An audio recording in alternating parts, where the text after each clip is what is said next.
സ്വതന്ത്ര കണ്ഠമുയർത്തിങ്ങൾ പാടലമാം നിന്റെ കീർത്തി തലമുറകൾക്കായി. എങ്കിലെന്തീ ഹർഷബിന്ദു തങ്കുമോ നിൻ കാതിൽ മംഗളാത്മനെ മുഹമ്മദ് അബ്ദുറഹിമാനെ. എങ്കിലെന്തീ ഹർഷബിന്ദു തങ്കുമോ നിൻ കാതിൽ മംഗളാത്മനെ മുഹമ്മദ് അബ്ദുറഹിമാനെ.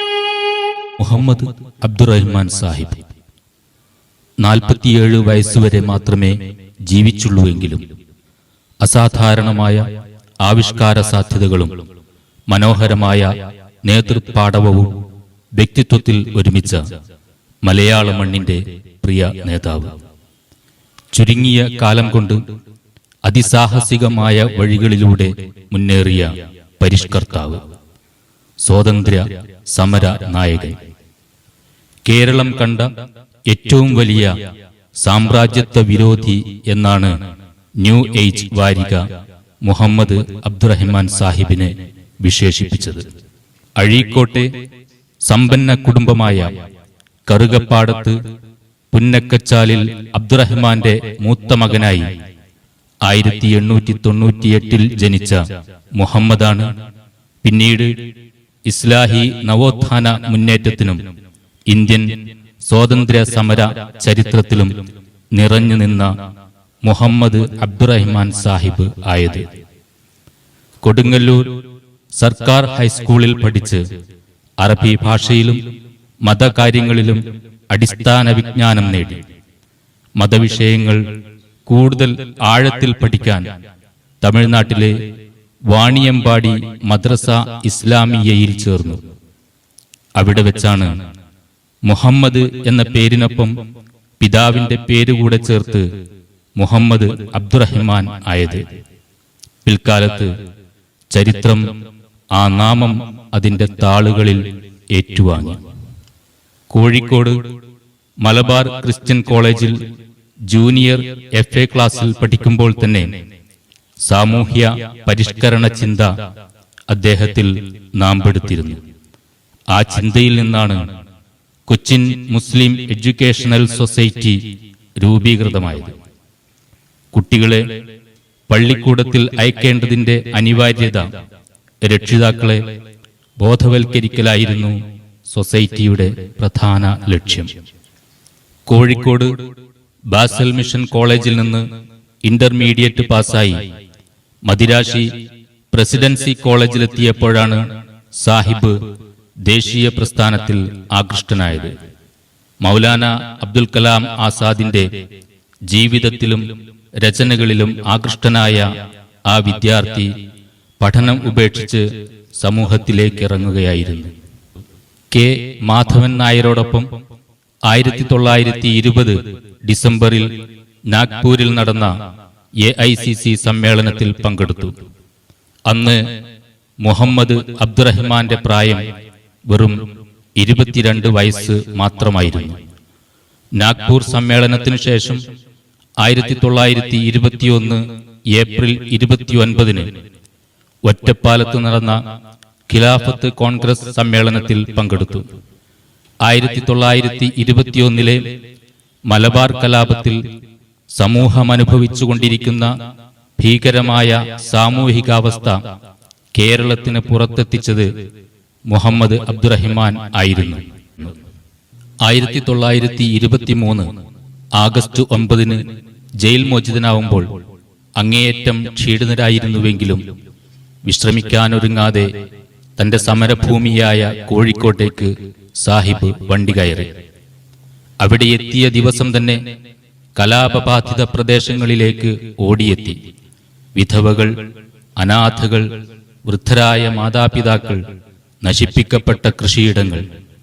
ധീരനായ സാഹിബിനെ പോലും കണ്ണീരണിയിക്കുന്ന കാഴ്ചയായിരുന്നു അവിടെ. കലാപം കൊണ്ട് പൊറുതിമുട്ടിയ മലബാറിൽ തൊട്ടുടനെയാണ് ശക്തമായ വെള്ളപ്പൊക്കമുണ്ടായത്. നിരവധി വീടുകൾ തകർന്നു. ജനങ്ങളേറെ പേരും പട്ടിണിയിലായി.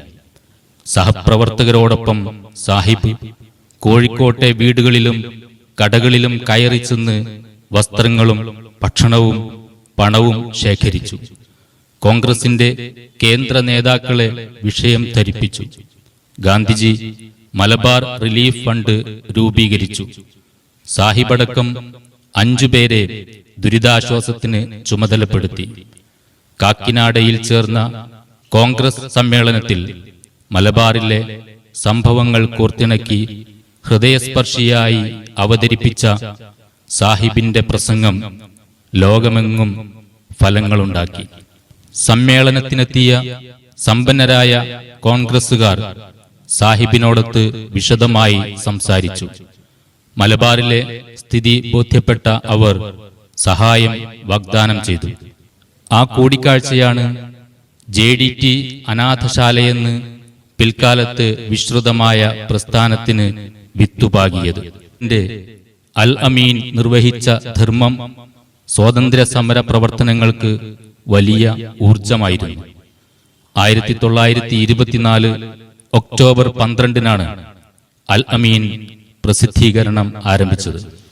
മുസ്ലിങ്ങളെ ദേശീയ പ്രസ്ഥാനത്തിലേക്കും മുഖ്യധാരയിലേക്കും ആകർഷിക്കുക എന്നതായിരുന്നു അൽ അമീന്റെ ലക്ഷ്യം. 1930 മെയ് 12-ന് കോഴിക്കോട് കടപ്പുറത്ത് വെച്ച് നടന്ന ഉപ്പു സത്യാഗ്രഹത്തിന്റെ മുൻനിരയിൽ മുഹമ്മദ് അബ്ദുറഹിമാൻ ഉണ്ടായിരുന്നു. ഈ സമരമുറയെ ക്രൂരമായ രീതിയിലാണ് ബ്രിട്ടീഷ് അധികാരികൾ നേരിട്ടത്.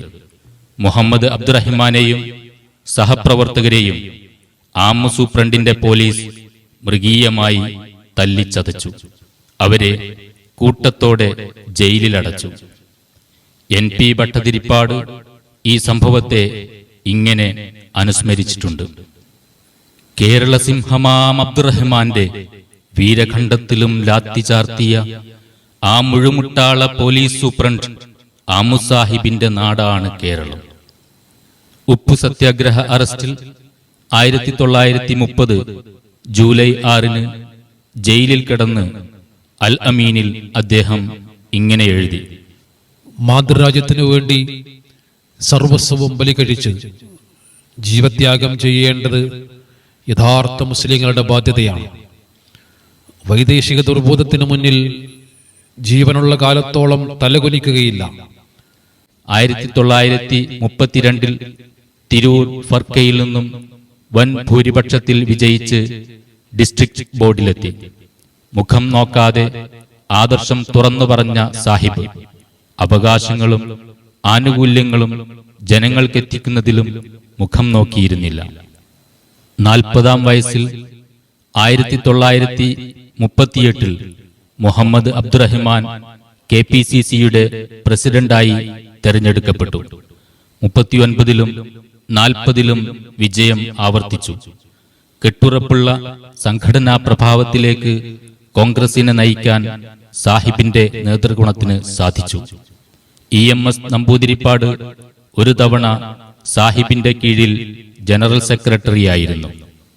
നിർഭയനായ വിശ്വാസി എന്ന് പിൽക്കാലത്ത് സാഹിബിനെ EMS അനുസ്മരിക്കുന്നുണ്ട്. ബീപ്പാത്തുവായിരുന്നു സാഹിബിന്റെ ജീവിത സഖി. കുറഞ്ഞ കാലം മാത്രം നീണ്ട ആ ദാമ്പത്യത്തിനിടയിൽ ഗർഭിണിയായിരിക്കെ ബീപ്പാത്തു വസൂരി പിടിപെട്ട് മരണപ്പെട്ടു.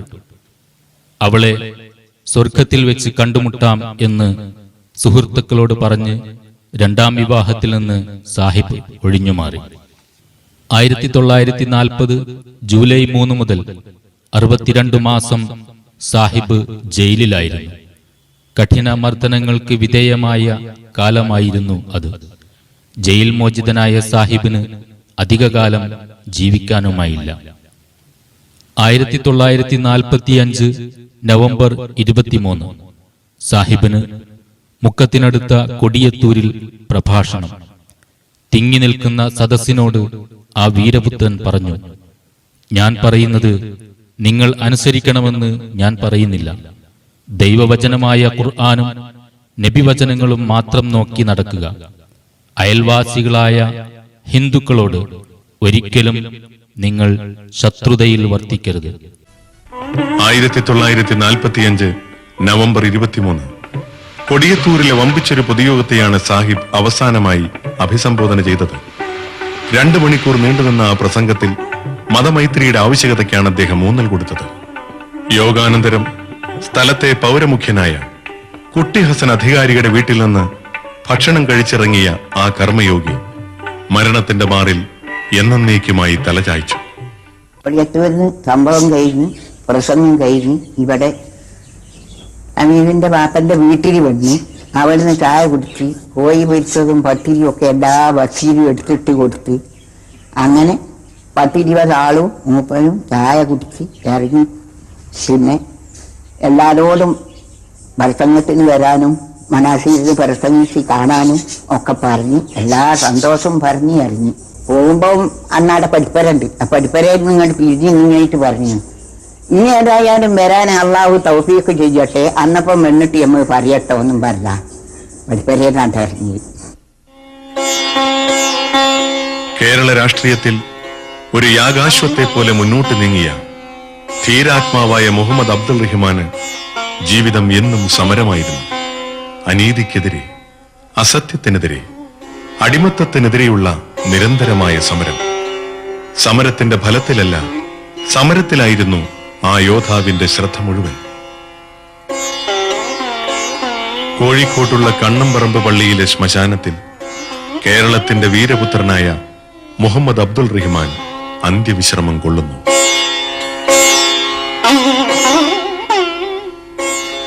സമൂഹത്തിനു വേണ്ടി സമർപ്പിക്കപ്പെട്ട മഹത് ജീവിതങ്ങൾ ചരിത്രത്തിൽ നിത്യത നേടുന്നതിന്റെ ചൈതന്യവത്തായ ഉദാഹരണമാണ് അബ്ദുൾ റഹ്മാൻ സാഹിബ്.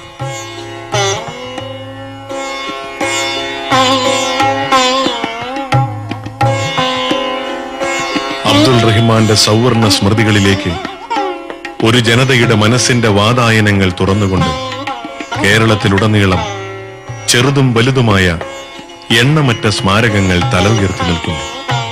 സ്കൂളുകൾ, കോളേജുകൾ, വായനശാലകൾ, അനാഥശാലകൾ,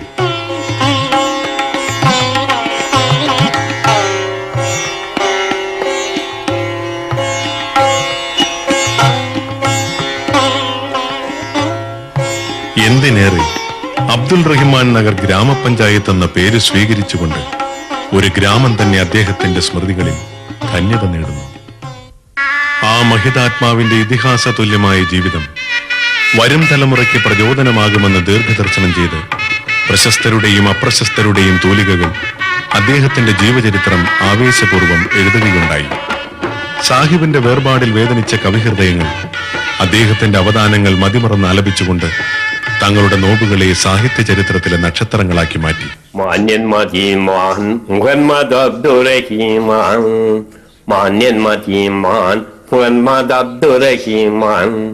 കേരള മുസ്ലിങ്ങളിൽ കേളി കേട്ടതായ ധീമാൻ, കേരള മുസ്ലിങ്ങളിൽ കേളി കേട്ടതായ ധീമാൻ, മാന്യൻ മതിമാൻ അബ്ദുറഹിമാൻ.